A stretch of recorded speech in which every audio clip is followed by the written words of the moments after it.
حتى أهل البدع والأهواء، أهل البدع العقائدية وأهل البدع السياسية. أنا أقول بيننا وبينكم السلف، بيننا وبينكم الكتب، كان فيقول البدع بيننا وبينكم. Bismillahirrahmanirrahim. Alhamdulillahi rabbil alamin. Asyhadu an la ilaha illallah wahdahu la syarikalah wa asyhadu anna Muhammadan abduhu wa rasuluh. Allahumma shalli ala Muhammadin abdika wa rasulik wa ala alihi wa ashabihi ajma'in, amma ba'd. Kita masuk ke muka surat 27 dari pembahasan adab ini. Qala al-muallifu hafidhahullahu ta'ala, ad-darsul rabi'a asyar, pelajaran yang ke-14. Wa min adabil akal, termasuk dari adab makan adalah al-ijtima'u ala ta'am, berkumpul untuk menyantap makanan, yaitu bukan masing-masing memegang pinggan sendiri, tetapi memakai talam, istilahnya talam ya, yang besar itu ya, untuk banyak orang. Indonesia bilang memakai nampan atau yang seperti itu.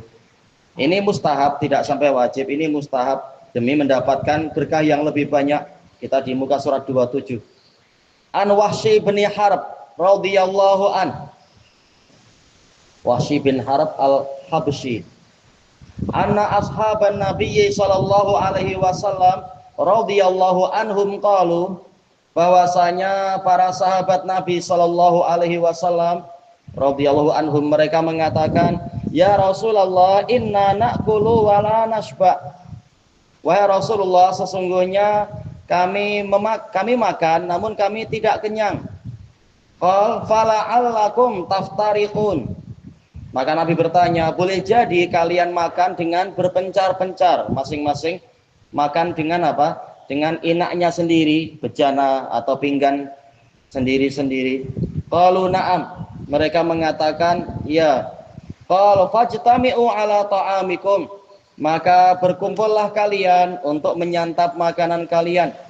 Wadhkuru smallahi alaih, dan sebutlah nama Allah pada makanan tadi. Yubarak lakum fi, niscaya akan diberkahi untuk kalian di dalam makanan tadi.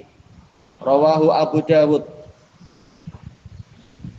Ini sudah pernah kita lewati dalam pembahasan Daras Riyadhus Shalihin ya.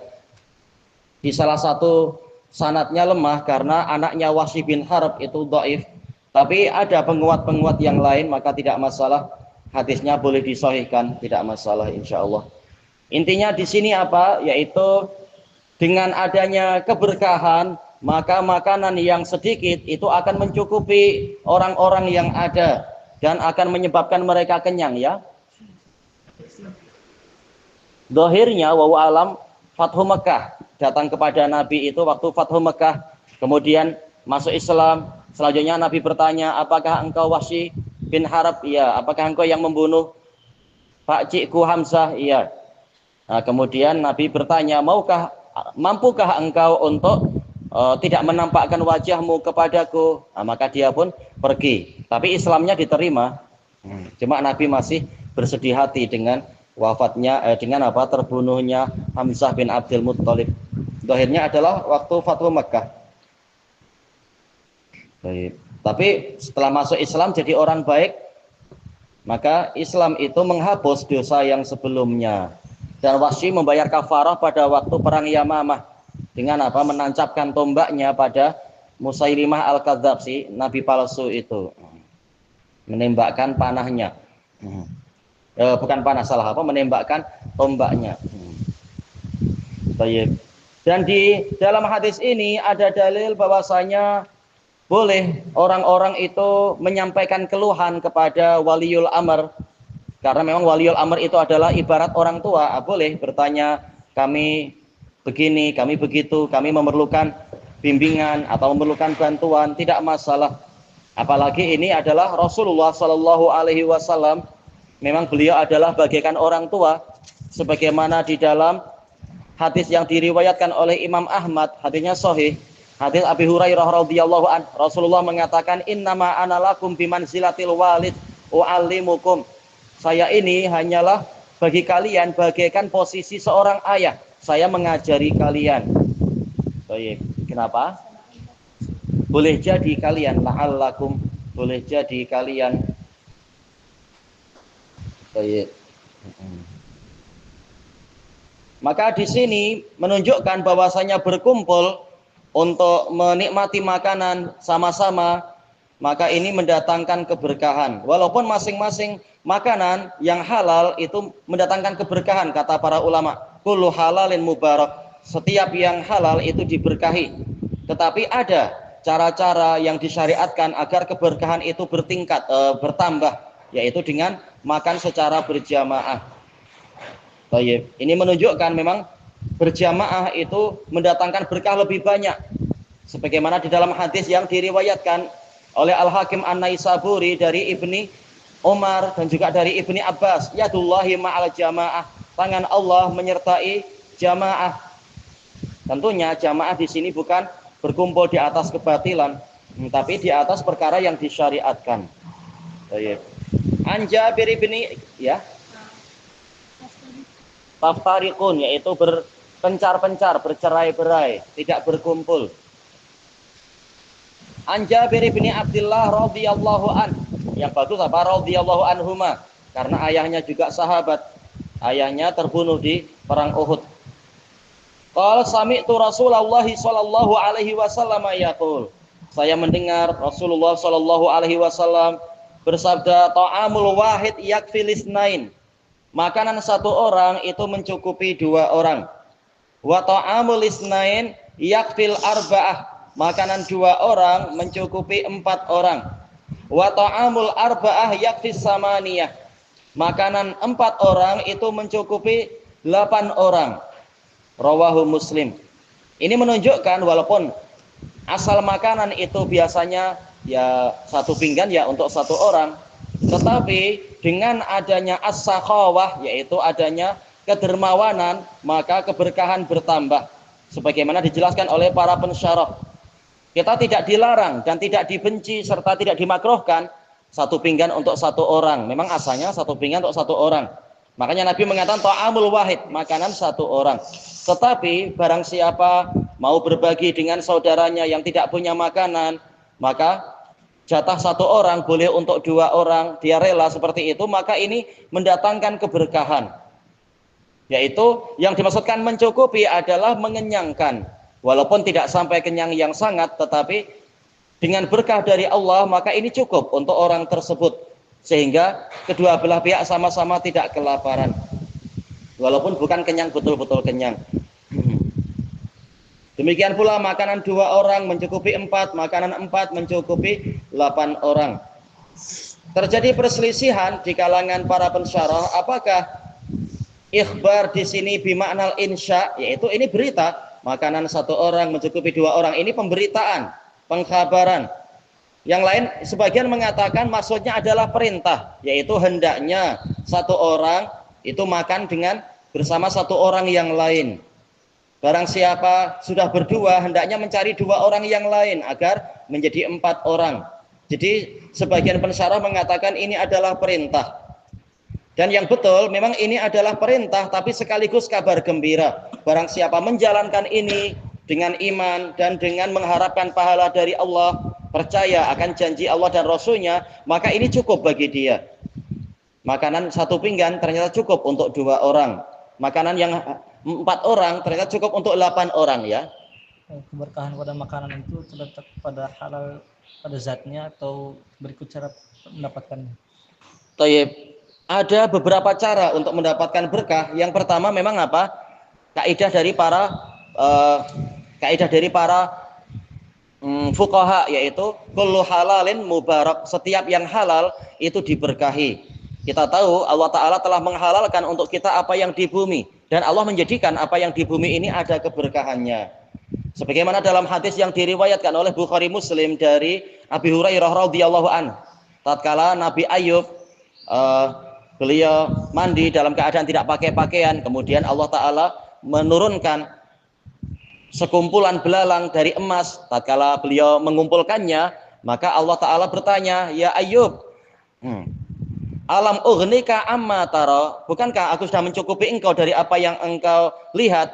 Maka dia mengatakan, bala ya Rabbi walakin la ghina li an barakatik. Tentu wahai Rabbku, tetapi saya tidak pernah merasa tidak perlu kepada keberkahanmu. Kata para fuqaha, ini dalil perkara yang halal itu ada berkahnya.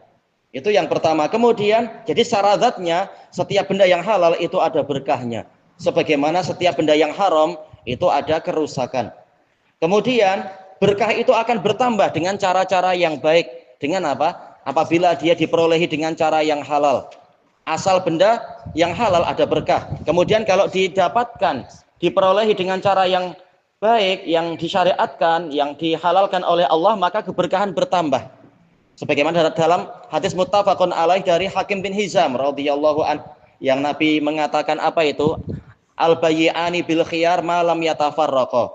Dua orang yang berniaga itu punya hak untuk memilih selama belum berpisah. Kemudian Nabi mengatakan fa in sadaqa wa bayyana burikalahu fi bai'ihima. Kalau dua-duanya jujur dan terbuka saling menjelaskan, maka akan diberkahi untuk mereka berdua di dalam perniagaan mereka. Ini menunjukkan keberkahan dari sisi zat ada, dari sisi cara juga ada. Kalau ikut cara Allah dan Rasulnya, maka akan ada berkah. Nah, termasuk keberkahan di sini kata para fuqaha terkait dengan hadis ini adalah yaitu kedermawanan. Bukan semata-mata karena dua orang atau tiga orang, tapi kedermawanan si pemilik makanan. Ini yang mendatangkan berkah. Dan ini masuk ke dalam keumuman firman Allah Ta'ala, walau anna ahlal qura amanu wa taqaw la fatahna alaihim barakatim minas sama'i wal ard. Seandainya penduduk negeri-negeri itu mau beriman dan bertakwa, niscaya akan kami bukakan untuk mereka keberkahan dari langit dan bumi. Ini bagian dari iman dan takwa, karena Nabi menyuruh untuk saling membantu dengan sesama saudara, memberikan makanan sehingga diberkahi makanan yang semula hanya untuk satu orang tadi. Dikatakan di sini rawahu Muslim. Fa bayyana an-nabiyyu sallallahu alaihi wasallam, maka Nabi sallallahu alaihi wasallam menerangkan annal ijtima'a ala at-ta'am, bahwasanya berkumpul untuk menikmati makanan sababun lil barakah, menjadi sebab datangnya keberkahan. Kalau ditanya berkah itu sendiri apa sih? Disebutkan oleh Imam Ibnul Qayyim rahimahullah di dalam kitab beliau Bada'iul Fawaid, al-barakah adalah subutul khair wa nama'uh, tetapnya kebaikan dan pertumbuhannya, yaitu tidak berkurang bahkan bertambah. Itulah yang dikatakan al-barakah. Diambil dari apa? Al-barikah, yaitu apa? Perigi, atau selain perigi apa istilahnya ya? Tasik, tempat berkumpulnya air, dikatakan barikah. Kalau tasik mungkin lebih besar ya, jadi danau. Nah, itu dikatakan barikah karena apa? Air terus-menerus datang ke situ, walaupun dia keluar ke sungai-sungai, tapi dia sendiri tidak berkurang, bahkan mungkin bertambah. Air di perigi itu, perigi atau mungkin memang tasik, tergantung. Barikah sendiri bertingkat-tingkat besarnya. Sekarang at-taqwim, penilaian. Yang pertama, bimada arsyadahumun nabiyyu sallallahu alaihi wasallam li tahassulil barakah. Boleh li tahassulil barakah. Kalau kita jadikan apa dengan pola tafa'ala tafa'alu, untuk mendapatkan berkah, tapi boleh juga li tuhsalal barakatu, agar keberkahan dihasilkan. Fi ta'amihim, di dalam makanan mereka. Jawabannya siapa yang menjawab? Nabi menyuruh apa? Nabi menyuruh apa? Al-ijtima' ala ta'am, ya, berkumpul di dalam menikmati makanan. Yang kedua, hal ta'kulu wajabati ta'am, asal dari wajibah. Wajibah adalah hidangan. Kalau di jamak muannats salim jadi apa? Di fathah itunya, huruf kedua. Wajabati ta'am fi baiti kali wahdik. Apakah Anda memakan hidangan-hidangan makanan di rumah Anda sendirian, au ma'al jamaah, atau bersama jamaah, ya? Iya, ma'al jamaah, Boleh sendirian tak masalah, tetapi bersama jamaah itu lebih diberkahi.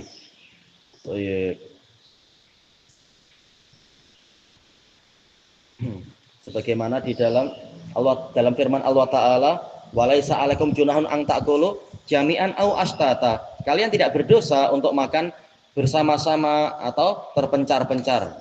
Masalah boleh-boleh saja. Cuma ini bimbingan agar lebih baik lagi dan lebih diberkahi. Yang ketiga, idza jatama'a arba'atun ala ta'amis nain. Kalau ada 4 orang berkumpul untuk menikmati menyantap makanan 2 orang, fahal yakfihim, apakah ini mencukupi mereka? Ya, mencukupi mereka atau tidak? Siapa? Ilyas? Iya, yakfihim, mencukupi mereka. Yang keempat, manil ladzi yaj'alul barakata fi ta'amil qalil. Siapa yang menjadikan berkah ada pada makanan yang sedikit? Muhammad Mukbil. Siapa yang menjadikan makanan jadi diberkahi? Ahmad. Siapa yang menjadikan makanan itu diberkahi walaupun sedikit? Iya, tentunya Allah jawabannya ya. Sebagaimana dalam hadis yang diriwayatkan oleh Imam Muslim dari Ibni Mas'ud radhiyallahu an, Rasulullah mengatakan, halumu ala al-ma'il mubarak wal barakatu minallah. Baik. Kemarilah kalian kepada air yang diberkahi dan berkah itu dari Allah. Baik. Ya, beliau akhirnya pertanyaannya tentang itu ya. Siapa yang menjadikan keberkahan pada makanan sedikit? Jawabannya tentunya Allah. Yang berapa ini? Kelima. Halil kufar yajtami'una ala ta'amihim am ya'kuluna mutafarriqin. Apakah orang-orang kafir berkumpul untuk menikmati makanan mereka atau mereka makan terpencar-pencar bersendirian? Jawabannya apa? Iya, mutafarriqin, iya berpencar-pencar, masing-masing memakai pinggan sendiri-sendiri. Baik. Ini menunjukkan bahwasanya tasyabuh bil kufar, menyerupai orang kafir ini bertingkat-tingkat seperti yang dijelaskan para ulama. Ada yang hukumnya adalah haram, bahkan apa? Syirik dan kufur akbar. Ada yang hukumnya adalah apa?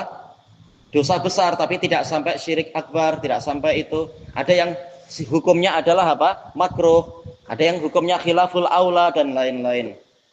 Baik, kita tahu orang kafir cara makannya begitu, tapi Allah tidak melarang, menunjukkan yang jenis yang ini adalah menyerupai orang kafir yang tidak sampai kepada perkara yang diharamkan. Cuma apa ya? Terhalangi dari berkah yang banyak tentunya.